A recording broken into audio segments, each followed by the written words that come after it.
नमस्कार,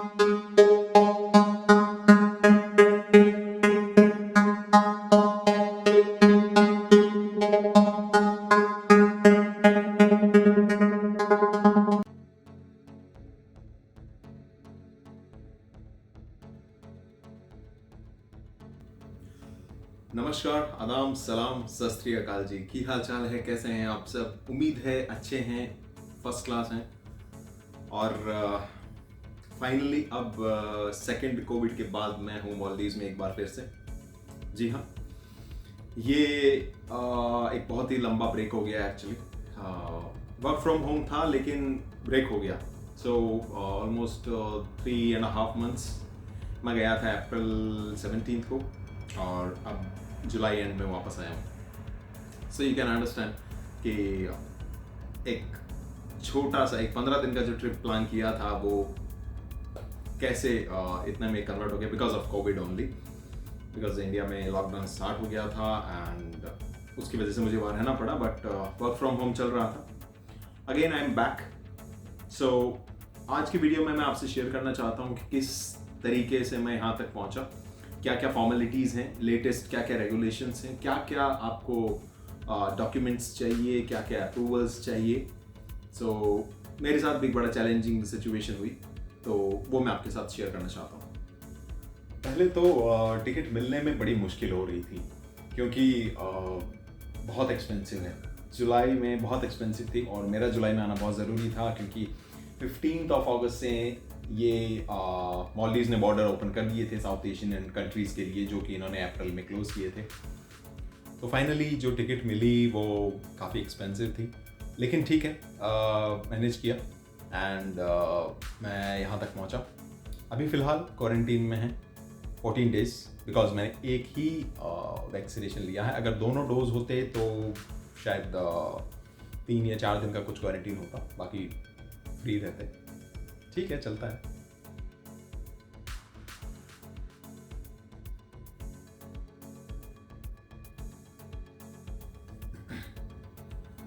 तो मेरी जर्नी स्टार्ट हुई जयपुर से। जयपुर से मेरी फ्लाइट थी इंडिगो की, जो वाया बेंगलुरु होते हुए माले पहुंचनी थी। अब उसमें चैलेंजिंग पार्ट ये था कि अभी जो डॉक्यूमेंट्स या जो फॉर्मेलिटीज़ हैं वो स्लाइटली थोड़ी सी डिफरेंट हो गई and I don't know about that. मुझे नहीं पता था। आई थॉट पहले जैसा सब कुछ ऐसे, लेकिन ऐसा कुछ नहीं था।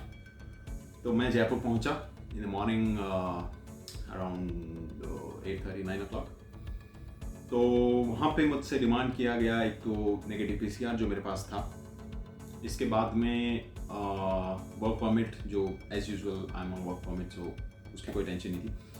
बट जो एक नई चीज़ थी वो ये थी कि एक इमिग्रेशन से अप्रूवल चाहिए होता है on email that you are allowed to enter Maldives and आप इस रिजॉर्ट, इस गेस्ट हाउस, इस होटल में आप क्वारंटीन रहेंगे।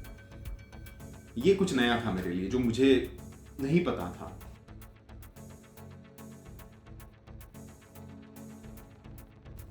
बिकॉज एंड फिर उन्होंने बहुत ढूंढ के कहीं से छोटा सा उनकी कहीं टर्म्स एंड कंडीशंस में लिखा हुआ था।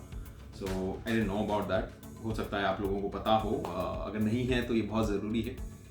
फिर वो एक चैलेंजिंग पार्ट था जिसमें मैंने फिर काफ़ी मशक्क़त के बाद, काफ़ी उनसे रिक्वेस्ट करने के बाद में और मेरे कंपनी में बात करके फाइनली वो चीज़ मैंने मैनेज की। बट उनसे रिक्वेस्ट किया कि at least give me the boarding until Bengaluru. तो उन्होंने जो मुझे बोर्डिंग पास दिया वो दिया बेंगलोर तक का सिर्फ। वो मेरे रिस्क पे था कि मैं बेंगलोर पहुंच के वहीं स्टक हो जाऊं या आगे जा सकूं, लक था। लेकिन फिर जैसे ही मैंने सिक्योरिटी क्लियर की और मेरे पास अप्रूवल आ गया था, बिकॉज कंपनी से बात की, उन्होंने उनके कॉन्टैक्ट्स, कुछ डिटेल्स वगैरह मैंने शेयर किए, मेरे वीज़ा एंड ऑल अप्रूवल। इसके बाद में आपका जो वैक्सीनेशन डोज का जो एक आपके पास कार्ड होता है वो फर्स्ट डोज का दिया, बिकॉज मेरे दोनों डोज नहीं हुए थे यार। ये सबसे बड़ी प्रॉब्लम थी, बिकॉज इंडिया में आने के बाद मैंने बहुत ट्राई किया। 18+ में second dose available in Covishield बहुत इम्पॉसिबल हो रहा था। Even in private hospitals I tried a lot but नहीं हो पाया। तो उसकी वजह से ये थोड़ा सा सिचुएशन हुई। वहाँ से फिर मैं जैसे मैंने सिक्योरिटी क्लियर किया, मेरे पास आ गया था अप्रूवल ईमेल पे। मैंने इंडिगो से वापस रिक्वेस्ट की, बोले कि नहीं सर फ्लाइट छूटने वाली है, आप जाइए।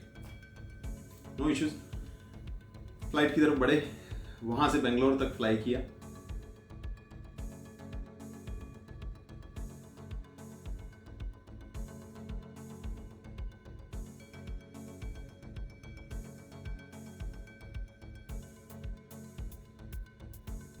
बेंगलोर में फिर एक चैलेंजिंग पार्ट था कि मुझे वापस लगेज कलेक्ट करना था एंड वापस चेक इन करना था।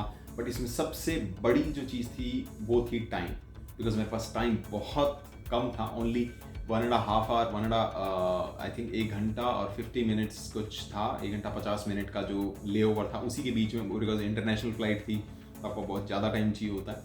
लेकिन ठीक है, इतना कुछ रश नहीं होने की वजह से मैंने सब मैनेज किया। सो बेंगलोर में वापस मैंने लगेज किया जो मेरा सबसे लास्ट में आया। और उसके बाद में बेंगलोर में फिर लगेज लेने के बाद में वहाँ मैंने वापस चेक इन किया, नया बोर्डिंग लिया।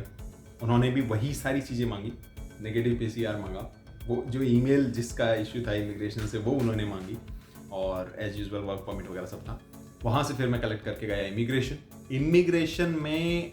वो कहते हैं कि मैंने पहले कभी नहीं देखा, आई एम सॉरी, लेकिन उन्होंने कहा कि ये जो बोर्डिंग पास है इस पे आप लाइए स्टैंप लगवा के, इंडिगो से, जो इंडिगो है उनसे स्टैंप लगवा के लाइए बोर्डिंग पास पे।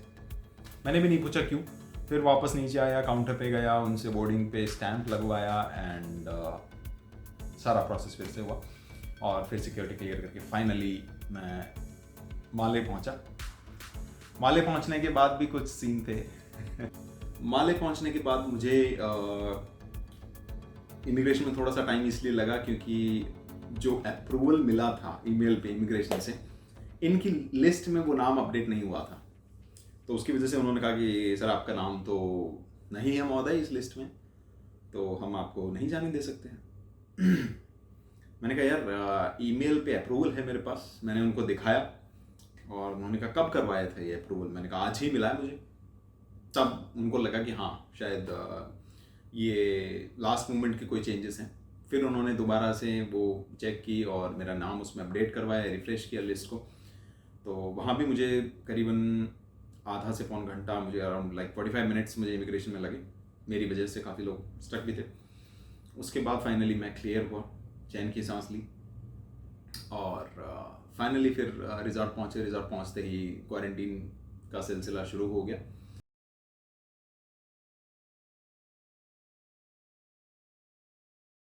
विद मी, वीडियो अच्छा लगा लाइक करें, शेयर करें, चैनल को सब्सक्राइब करें अगर नए हैं चैनल पर तो।